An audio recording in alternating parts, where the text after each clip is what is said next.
Hey guys, welcome back. This is my fourth video in regards to my 102-inch whip videos and improving everything associated with the transmit quality and how it functions in my vehicle. And you guys keep giving me good suggestions, so I keep making these videos.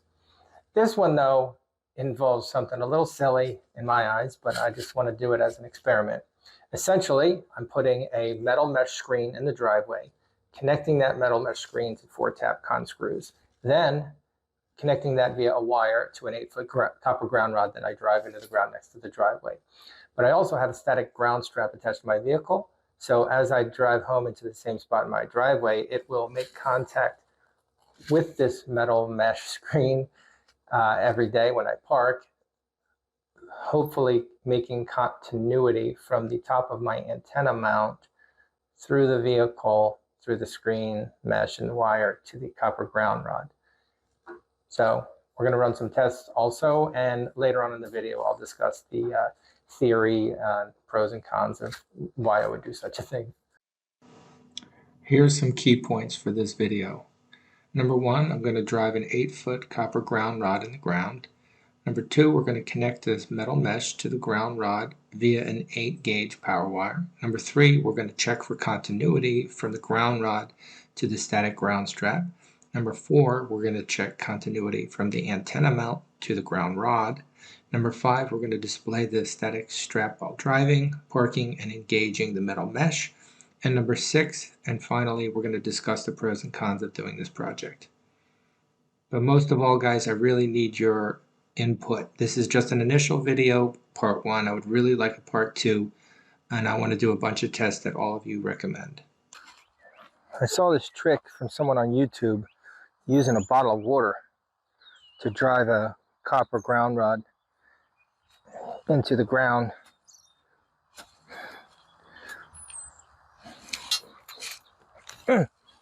So make sure you're not going to stick this into a pipe or an electrical wire or something, but essentially you just get a cup of water and it I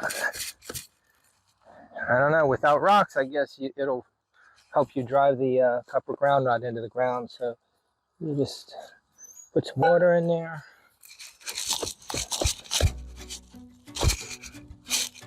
It's apparently very messy. I have so many rocks. This sounds like a horrible idea.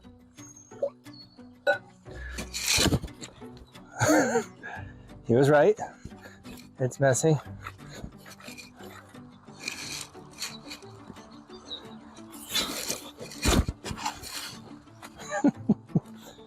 All right, well, I'm gonna get dressed into something dirtier. This is nasty. Now I'm ready. Waterproof shoes. Messed up pants and some bunch of water.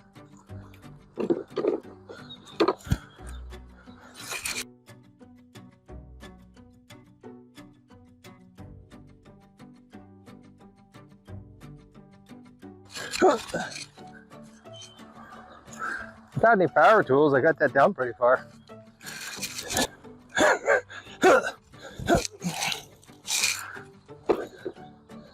Gotta get my gloves.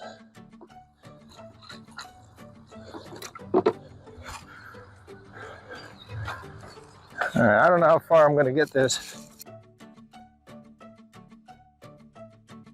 It's about 3 feet with just some water. Kind of impressed.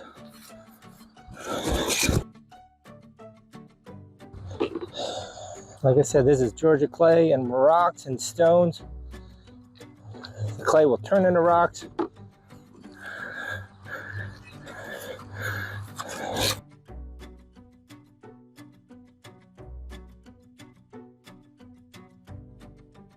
Let me get a board to sledge a little bit more. I'll use the 2x4 I used to have in front of my door in the basement. You shall not pass, if you know what I'm saying. Let's see if I can get a little farther.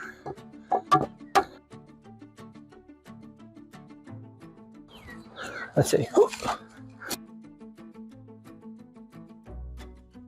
For the sake of science. I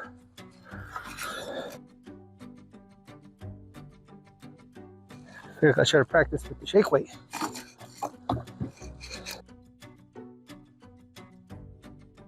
Let me get some goggles on. Alright, let's see if I can get this a few more inches.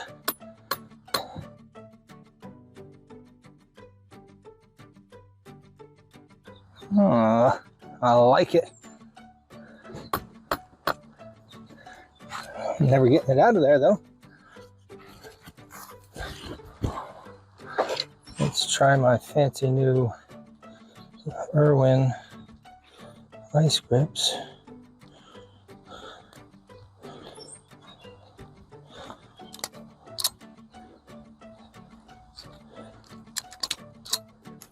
Noise.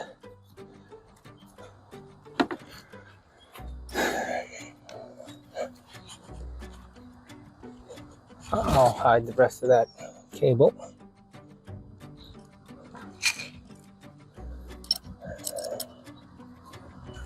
There we go.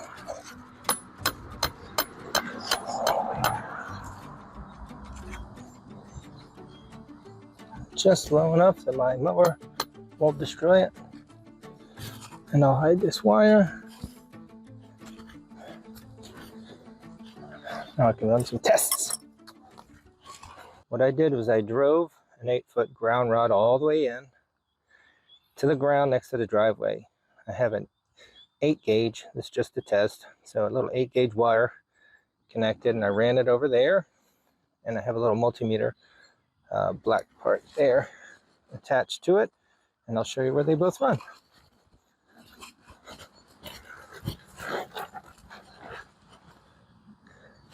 So that 8 gauge runs to that screw, which is attached to that metal mesh, which is Tapcon to all 4 corners into the driveway.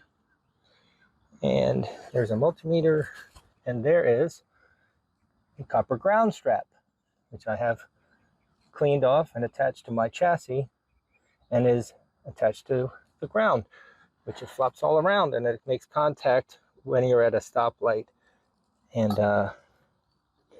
when you slow down. Before I used that set of ground strap, I just said, why not just use the thick ass chain and put under my vehicle, because I could care less. I just wanted as much conductivity as possible. So I initially had this. This was hooked up to my bumper, to my transmission, and it would dangle just like this. And as you would accelerate, the inertia of the vehicle and the wind would blow it back, thus taking it off the ground, and it wouldn't scrape. So I thought it was going to be fine until, like, I don't know, 2 weeks later. Look at what it did in 2 weeks. Let me see, let me get that in the frame. That tore this chain up. So it wasn't going to last. But anyway, and it kind of kept kinking up on the links. Like sometimes it would catch up on itself and take it off the ground. I don't know if you can see the multimeter. I'm going to show you a little test. So the black is run to the copper ground rod, and the red, let's see if it has continuity with this ground strap.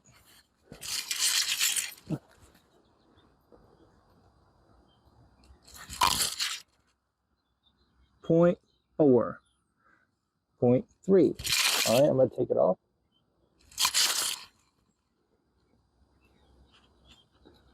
Okay, nothing. Let's try it again.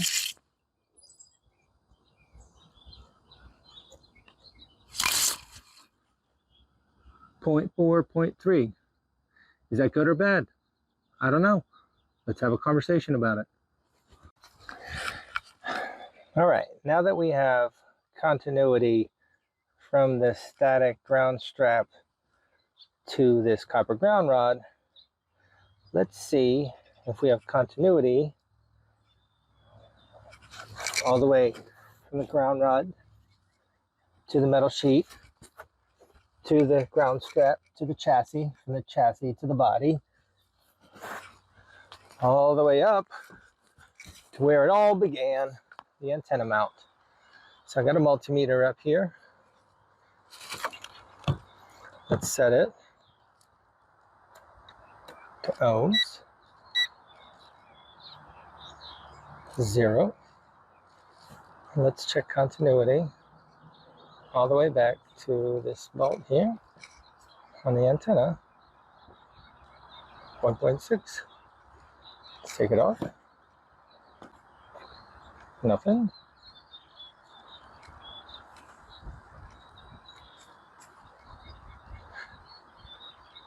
.6.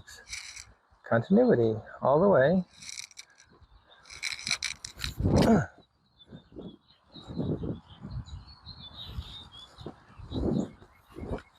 To the actual ground. I've never seen someone do this online, so it's more of an experiment, really.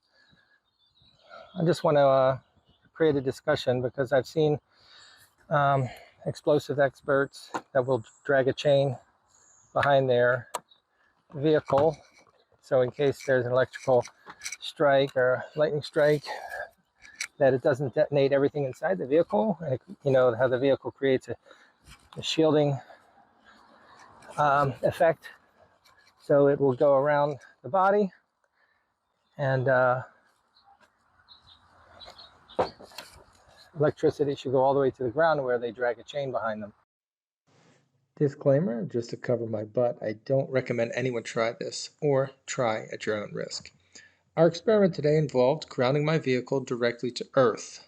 Let's explore some potential benefit, use cases, and safety concerns. The idea is to create a more direct path for electricity. Now, some believe this can improve radio performance by further reducing noise and maybe even boosting signal strength. It is also used as an anti-static strap so you don't get zapped while touching the outside of your vehicle, which I could absolutely care less about, and I didn't even know that was a thing until I looked it up. But certain professions can even be required to have one for entry into some pipelines and other restricted areas. EMP protection and lightning strike mitigation is also a topic of debate. I believe the EMP protection has been disproven, but the protection for lightning strikes is actually recommended for certain explosive carrying vehicles. On the other hand, I watched my man Scotty Kilmer and his channel, and he talked about the benefits of being insulated from the ground via your tires. But essentially what I did was, number one, I dissipated the charge of my vehicle and made it look so not attractive to lightning. But number two, allowed electricity a more direct pathway to ground via hanging around in the vehicle. But it also allows electricity access back to the vehicle. So this improves the electrical ground of the vehicle, not to be confused with the RF ground, which Coastal Waves and Wires on YouTube would call an RF counter. But I haven't seen any correlation thus far with improved radio wave propagation. Let's talk some unintended consequences. I haven't experienced these, but I'd like to mention them anyway.